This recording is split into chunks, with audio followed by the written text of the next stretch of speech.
will be a shock to people that even with a change of government, even with a change of Home Secretary in the last few weeks, but no surprise that these flights cannot get off the ground.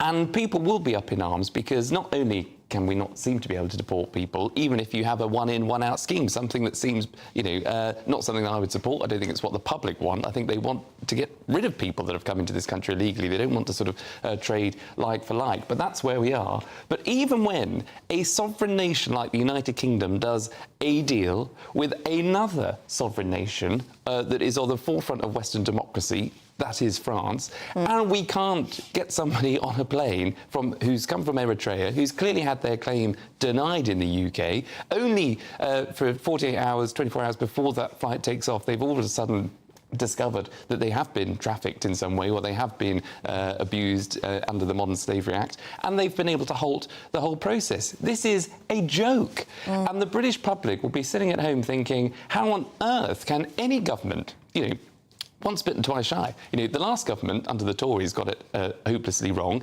This government should have learned all of those lessons, and yet we can't get those flights off the ground. It's beggars belief, and I think lots of people will be very angry about it. And there's so much focus on the ECHR, isn't there? But actually, it's the Modern Slavery Act in this case that needs to be looked at, isn't it? Because people can just change their story. In this case, with this man, he said initially that he'd suffered no exploitation at all, and then when it looked as though he was set to be deported, he said, oh, no, I was.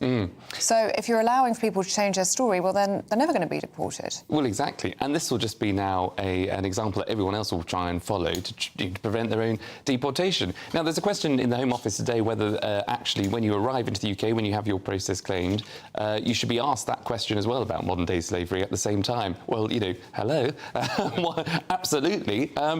So you've got to ask, why are Home Office officials not bringing all this together? This is not a new topic, I'm afraid to say. This is not something that is a new issue that a government has to grapple with. The last government totally failed to get a grip on it.